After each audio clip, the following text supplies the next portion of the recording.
anyone can make it as a speaker. Anyone can make it as a top real estate professional. Anyone can make it pretty much top in whatever you want to do, unless I'm trying to pick up a singing career or something like that. Anyone can make it, but it comes down to your commitment level. How committed are you? You know, anything in your life you should do that you don't do is either because of fear, you're either scared or you're uncomfortable. And in this case, they're afraid that they're going to spend the money and they're not going to get a return on their investment. Or as Rudy Rudinger said, people aren't afraid of hard work. They're afraid of the hard work not paying off. But I think it's the same with investments. People are afraid to invest in themselves because they don't have the confidence that they're going to see it through to the end, and they're afraid that their investment isn't going to pay off. What up, Masters? Welcome to another episode of Path to Mastery. We're bringing back my good friend John Chapin, who is a national sales and motivational speaker. Guys, he's been doing this for a lot of years.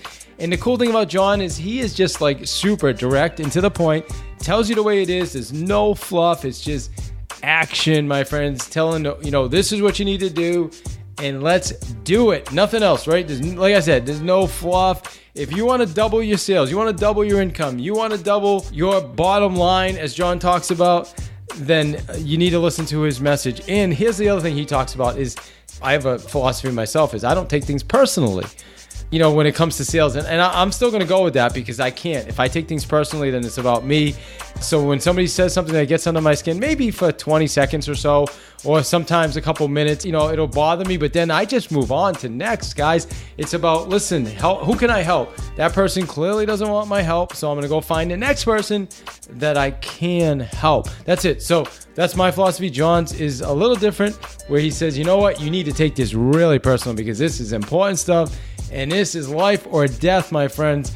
No joke. I love John's message. So I know what I just said might be a little contradictory, but you're going to understand what I'm talking about after you listen to the interview. It's fantastic. I hope you really enjoy. Guys, and again, I just want to say, as I always do, I so appreciate you listening and sharing. And if you're willing to give us a review, it really, really helps. We're continuing to grow our listenership. We're at bi-weekly now, which seems to be working well. And in the next couple months, I'm looking to go back weekly again. And we're bringing on some fantastic guests coming back at us. So looking forward to just continuing. And again, I just want to thank you. You absolutely rock. And I hope you enjoy John Chapin. Masters, I want to disclose something quick. This interview was done about 1.5 years ago. So the quality is not quite up to the standard that we have today with the audio. However, listen, it's not super terrible. I just am being a perfectionist right now, so I want to disclose that to you. However, the content is absolutely outstanding, my friends. Enjoy. Hey, Masters, welcome to another episode of Path to Mastery. One more step on your journey. And I'm with John Chapin today. And guys, John was one of my first interviews when we started over a year ago now. And John's interview was one of the most downloaded so far. So congratulations, man. I mean, I've interviewed Brian Tracy, Chris Voss, Jay Papazian, Tom Hall, all these other really, people with best-selling books. And obviously you've got the book, The Sales Encyclopedia, but for whatever reason, people are downloading you, man. So we said, I got to get this guy back on the show. What's going on, buddy? Hey, thanks, Steve. Thanks for having me. And wow, yeah, that's one of the few places where I'll be ahead of those guys. Nice. That's for sure. But as I like to say, I'm a legend in my own mind. Yes, you are, my friend. Yes, you are. And you're also a good friend of mine. I know we've had an opportunity to do some events together. And your stuff is fundamental. I mean, that's the reality. So you've got the Sales Encyclopedia book. You were in the insurance industry for a lot of years. Now you train insurance in different industries. So tell us about yourself. What do you do? Give us your bio. Yeah, my background is 29 plus years as a number one sales rep. Actually started as a stockbroker. Did that for 6 years. I was in the top 1% of all stockbrokers across the country until, again, my doctor said to me, with the stress and everything else in that industry, pretty high stress, he said, you better get out of that or you're going to die an early death. So I got into the textile industry, kind of shot up the ranks in the textile industry, got into the banking business, sold ATMs, vaults, video alarm for the largest banking distributor Diebold Incorporated and was their number one sales rep in New England my first full year and then ongoing for 10 years. And then after that, I decided I wanted to build my own castle. And I'd watched a lot of trainers, sales trainers, heard a lot of sales trainers said I could do that. So I went out and wrote the largest sales book on the planet, Sales Encyclopedia. It's 678 pages, about 3.2 pounds. You can do a workout with it. From there, went out and started doing what I do, which is selling my services. So these days I travel the country and I speak and I train. Sales teams do a lot in the insurance industry. They've really picked me up. And I've sold a little bit of insurance over the years just to prove to them that would work in that industry. And I outsold 16 other sales reps in New England in a month. So these days, just out there speaking, training, talking to salespeople and sales groups and helping them really increase sales, increase business. Awesome. You said you're out there, because I know in real estate, everybody, not everybody, but a lot of people want to be a trainer, speaker. Everybody has some success and then they want to go out and teach the whole world. It's pretty common, at least in real estate. So you said selling yourself, selling your services. You're obviously doing that. This is what you do. You're a professional. You're part of the NSA. It's all you do well for yourself. So how do you do that? Like, where does somebody start if they wanted to be a professional speaker like you? If you want to be a professional speaker, first off, you have to decide, like anything else in life, that you really want to do it. You have to decide why you want to do it, because making a living in the professional speaking business is not easy. There are a lot of other ways to go out there and make a living as a speaker. But, I say the first thing, it helps if you've had some experience, obviously, in the subject that you're talking about. It helps if you've been good in the subject you're talking about. Like, for example, you, as a top realtor for years, you really know the ins and outs. So when somebody comes to you and they want sales training, they want sales advice, you can give them advice that actually works in the field.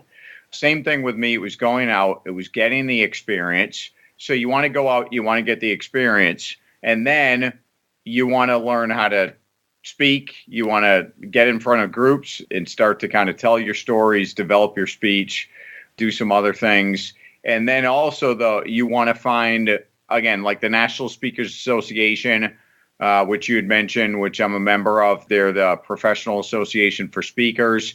You want to join an association like that. You want to find the top successful people like you would do in sales, right? If you want to sell real estate, you're going to find the top realtors. You're going to find out what they're doing, and then you're going to emulate them. And hopefully you're going to find a mentor, someone to lead you.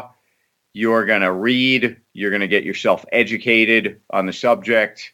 You're going to take on the student mindset. You're going to learn as much as you can, get a mentor, and then get out there and start doing it and take it to the street. So what you're saying, I mean, this is going to transfer, John, regardless of whether you're selling houses, you got to go out there and you need to find the person who's doing it at the level that you want to be at. Figure out what they're doing, take them for a coffee, whatever, right? Pick their brain, hire them as a coach if you have to, right? I mean, you're not going to, but I think a lot of people, they try to figure it out for themselves, or maybe a lot of times we're just unconsciously listening to the wrong people. Yeah, I think the biggest problem, David, is that people, they think it's easier than it's going to be. So they don't want to do the hard work. And the other thing is, the thing I found when it comes to getting a coach, learning, usually that's a financial investment. And what I find is that people get real skittish when it comes to investing in themselves. They don't want to make the investment in themselves. Look, if you're going to be great at anything, you're going to have to make a financial investment, and then you're going to have to invest the time. But why don't people want to do that? Like when you say they get skittish, why is that? I don't know. I think that, anything in your life you should do that you don't do is either because of fear, you're either scared or you're uncomfortable. And in this case, I think they're afraid that they're going to spend the money and they're not going to get a return on their investment. Or as Rudy Rudinger, who they made the famous movie Rudy after, is he said people aren't afraid of hard work. They're afraid of the hard work not paying off. But I think it's the same with investments. People are afraid to invest in themselves because they don't have the confidence that they're going to see it through to the end, and they're afraid that their investment isn't going to pay off. Yeah. When you talk about seeing it through the end, how common is it for especially entrepreneurs? I know we're kind of jumping all over the place right now to kind of, start something and then not see it through to the end. The reason I bring that up is because a lot of people that do want to go out there and they want to speak and they want to teach, but yet they really haven't done any business yet. Yeah. And they're just focused on so many different things that they don't ever, and trust me, I know I can relate because that was me. It's me too. That was me for a lot of years, So I think this is a great conversation for our listeners to say, hey, you know what? Truthfully, is this me? Am I not finishing things such that I can be at the highest level so that I can teach it, right? Do you have 10 projects that are all almost finished? Do you have, books all over your house that are, half read? It's just a little metaphor. I made a commitment last year to read books all the way through now. So it's a lot of little things like that. Yeah, no, it is. And it's that commitment. And here's the thing, David, anyone can make it as a speaker. Anyone can make it as a top real estate professional. Anyone can make it pretty much top in whatever you want to do, unless I'm, trying to pick up a singing career or something like that, but I mean, anyone can make it, but it comes down to your commitment level. How committed are you? Are you just involved? Are you just going to try this thing out? You're going through the motions. You're going to see what happens.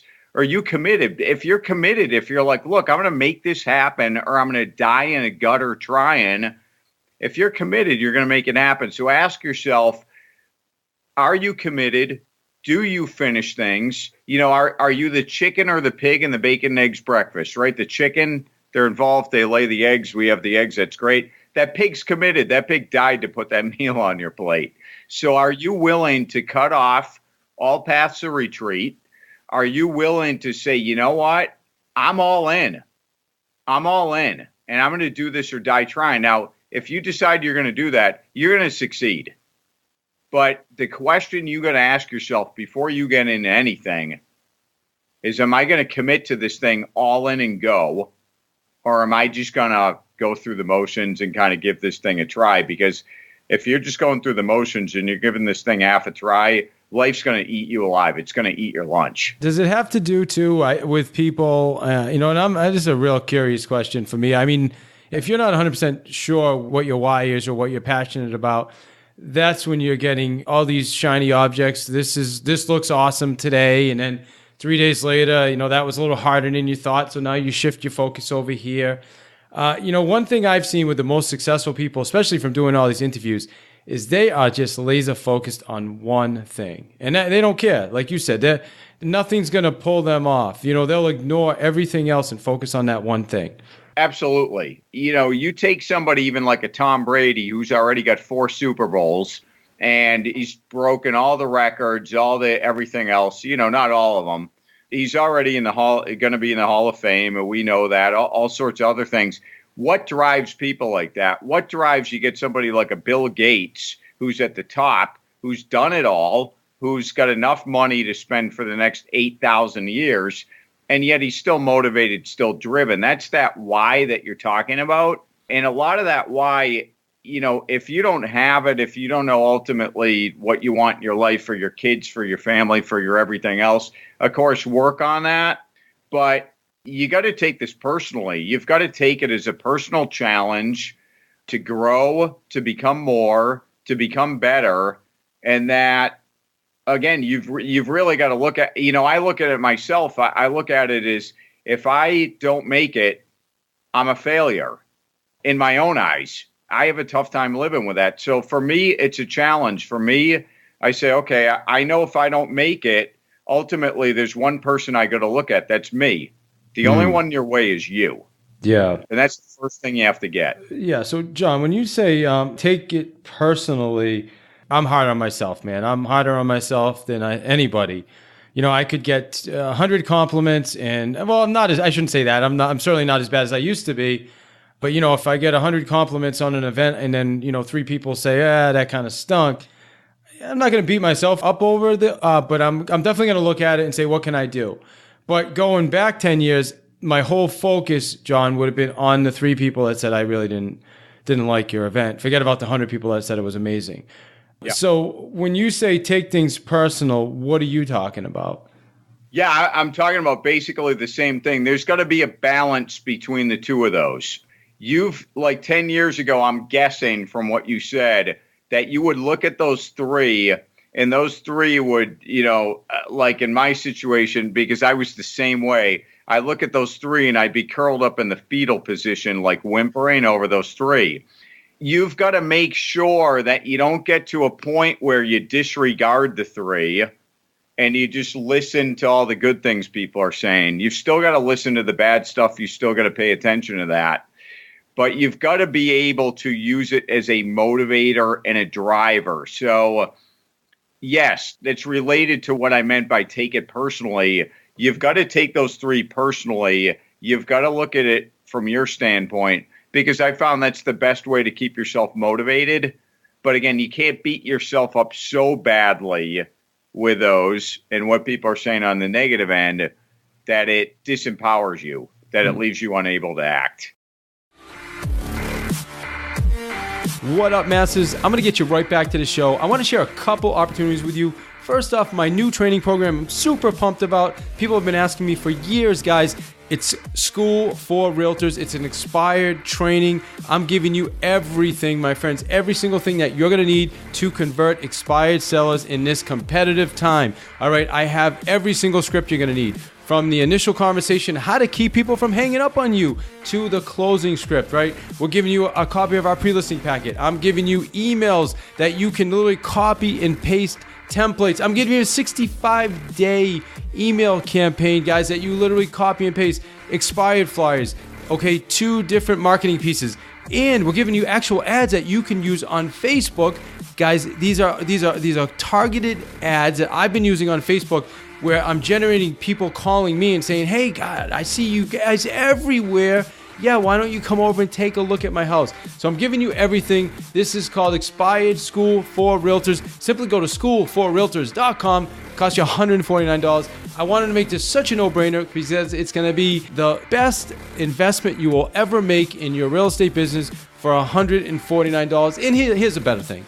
There's a 30-day money-back guarantee. So at the end, if you said, you know what, Dave, I just didn't get value in your expired training, then I'm going to give you your $149 back, and you still have all my materials. So how's that work, right? You can't go wrong. Listen, everything is here, everything you need. And here's the last thing. We have a monthly call. You're part of an awesome community where everybody in the community has the same goals, okay? Here's you're sharing things that work with each other, and I am logging in monthly and doing a live training for everybody. You have role play partners. Listen, this is everything you need. It's so simple. You go to schoolforrealtors.com, you get the download, and then you just start downloading. And I even made it step by step by step. Awesome opportunity for you. And then finally, and we're going to get you back to the show, I promise, if you love audiobooks or if you love podcasts, you need to check out Audible. Audible.com is Amazon's audiobook site. You can get yourself a copy of Crushing It or any book you want. I would encourage Crushing It for free by going to davidsfreebook.com. Again, davidsfreebook.com. Get yourself a free copy of any audiobook you want on Audible. Yes, they're going to ask you for a credit card, but here's what you're going to do.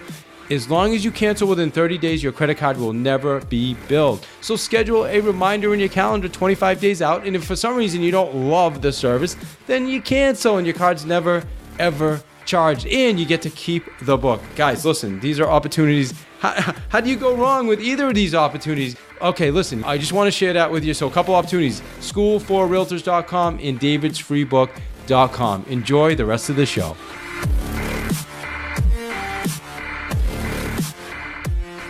So let's switch gears now and let's talk about some of the people who aren't interested in, they're just interested in increasing sales. They're not really, could care less about being a speaker, okay? What we were just talking about with regards to taking things personal, this may not exactly be what you were saying, but what about the seller I'm sorry, you said take it personal. What about the seller that says, you know what, I'm just going to list with somebody else? That would be a place where you can't take that personal.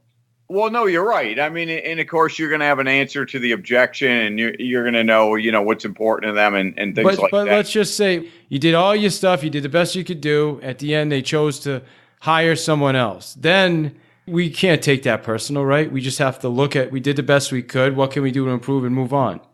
Well, yeah, you're going to follow, the sales process. Again, you're going to try to find out what you could have done differently or whatever. You're going to go through all that. But yeah, once that's done, you got to get over that, because that's the thing I found too, is the champions have very short memories when it comes to the losses and the tough situations. So they learn from them. They say, what can I learn from that? So you've got to study it initially, but then they're able to forget about it and just let go of it. So yeah, that's part of the other side. When I talked about that balance, that's part of that balance where, yeah, when a deal's done, when you did all you could do and you couldn't have done anything else, then you learn what you can learn and you move on from it. So are you saying like take personal responsibility for being the best you can be? Or I really want to understand that.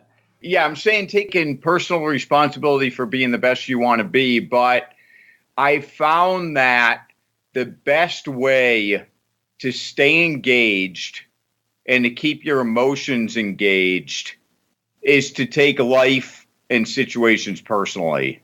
Then you can dial back off of that. So in other words, when you get those 3 surveys, you've got to take those personally, and you've got to look at them and you've got to say, what can I learn from these? Do these make any sense?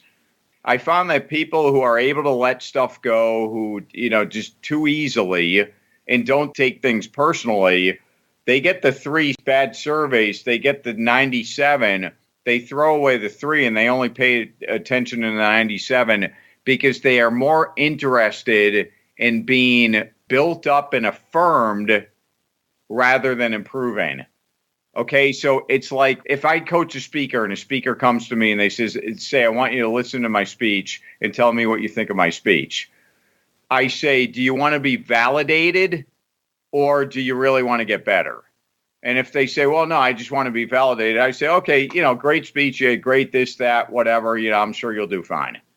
But most people are going to say, hey, no, my mom's heard the speech. She's told me I want the unvarnished truth.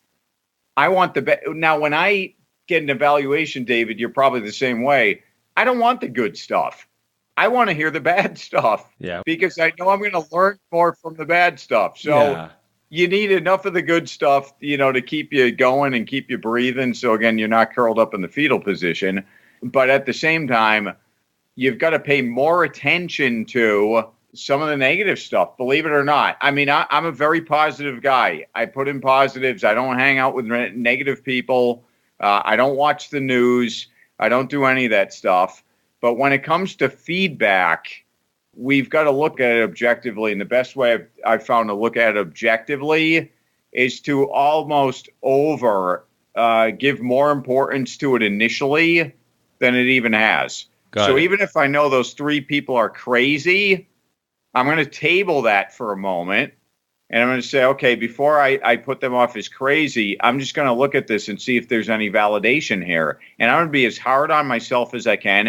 I'm going to play the devil's advocate with myself. And then once that's over and I've learned all I can learn, then I let it go and move on. So you're being objective, and I'm getting seeing 2 parts of this. Because in my mind, I'm like, well, I don't want to, I'm not going to beat myself up too much, but at the same time, I want to improve. I want to be better. I'm the toughest. I guarantee you, John, I'm more tough on myself or tougher on myself than anybody else out there. I will do a presentation, and then I will at the end be like, oh, I bombed. And then I'll listen to it and I'll be like, hey, that was actually not too bad. I don't know if you can relate to that. Yeah. But anyway, so we get that. So it's super important. And that's another reason why we should be contacting our clients and getting feedback when they chose to go another direction. And the other thing you talked about, like when you talked about giving feedback, validation versus, something that's going to help them, role play. We do a lot of role play. And some of us tend to, oh, yeah, that was great. Oh, you did awesome. Okay, awesome. Have a good day. And the person doesn't really get anything from that. Yeah. You get so much more from your losses than you do from your wins. Awesome. So what do you want to say to our listeners? You get a lot of real estate salespeople right now The market is, it's tough to get listings right now. Everybody's waiting until spring. We're in February. What would you say to these guys? What I would say is it's an advantage that it's tough on everybody, because if you decide you're going to have the superior mindset and you're going to go out there and you're going to take advantage of that, because see what happens is in a tough market, a tough economy, the average person pulls back 37% on activities, on calls, on everything else.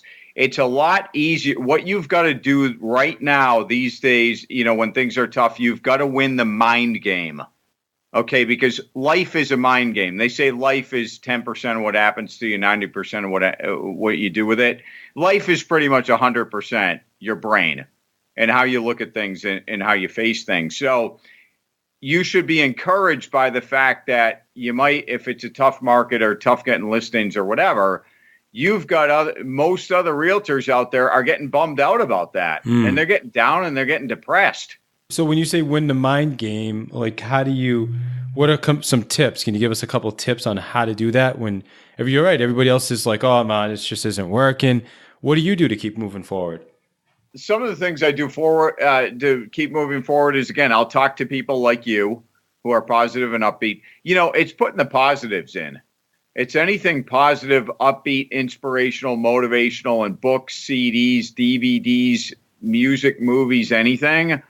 But it's finding, and then having the people around you that you call, right, who are positive and upbeat, who are going to lift you up and things like that. But it's finding the people, again, who have been successful.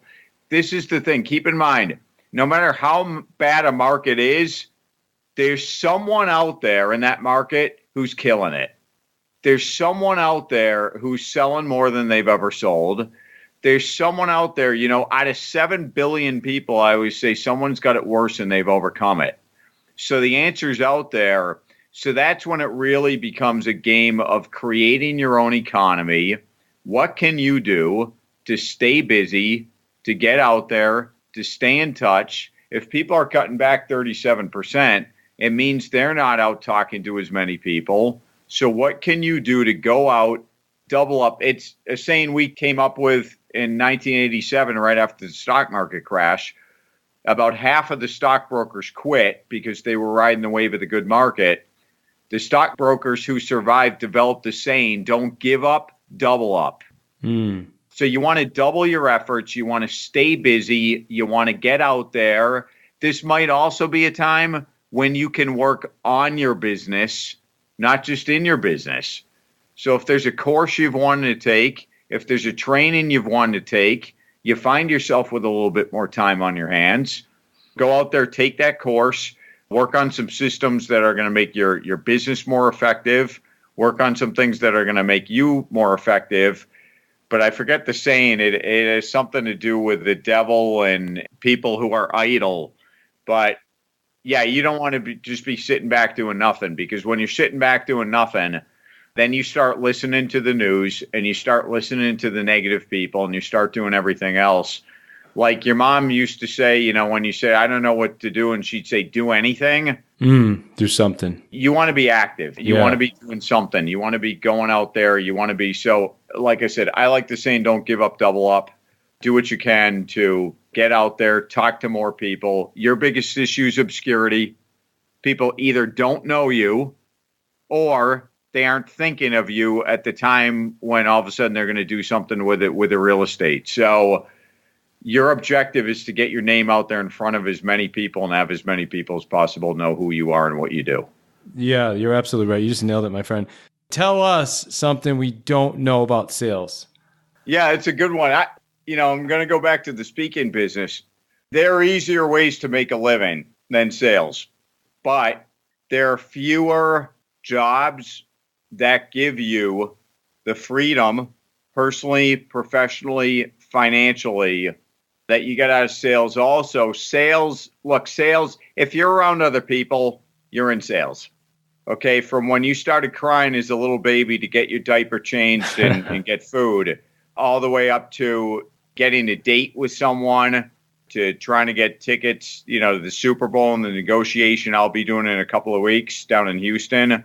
to anything else, life is sales. Got it. Life's all about sales. So if you can sell, it is probably the most valuable tool you will ever have in your life if you can get used to it. Well, we're always selling, John. I mean, like you said, we're selling all the time. And even if we're not in sales, as I think Zig Ziglar used to say, we're selling every day to keep our job, even if we have a salary job.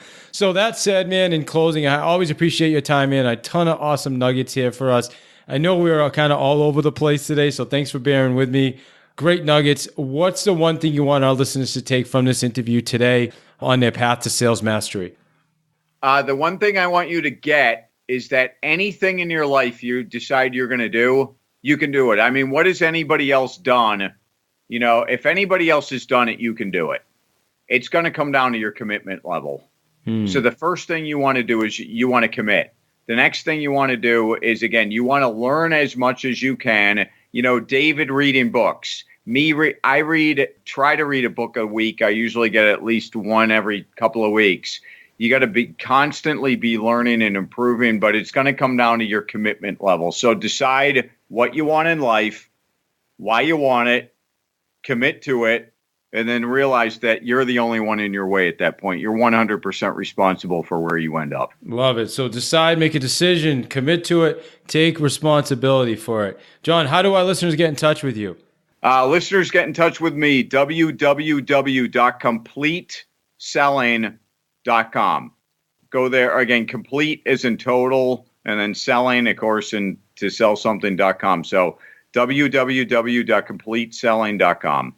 Always a pleasure, my friend. Thank you. Thank you, David, as usual, and enjoyed the time, and I always enjoy talking to you too.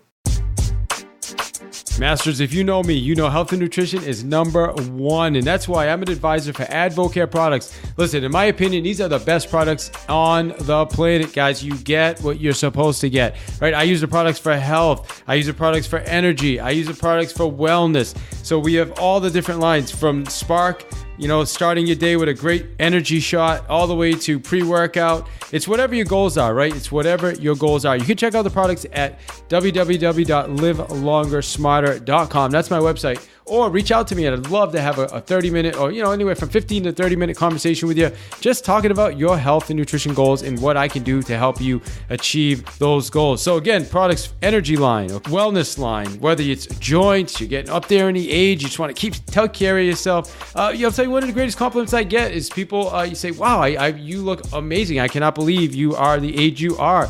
You know, weight loss. I've helped lots of people, guys, lose weight, not just lose it, but keep it off with the products. And the cool thing is, I'd say 75% of the people who start with our products, they continue using our products even after they initially tried them, which has been amazing. And strength, if you're into bodybuilding, then hey, you know, Rich Fronin, okay? I don't know if you know who Rich Fronin is.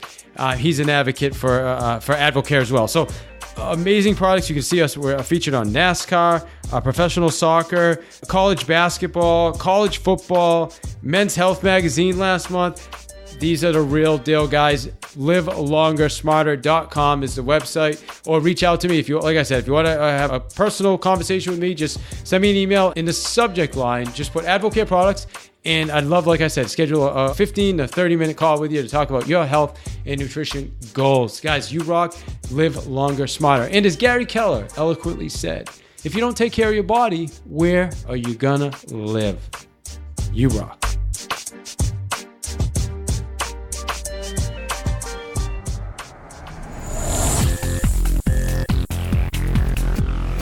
You are listening to One More Sale with your host, David I. Hill, author of the Sales Playbook.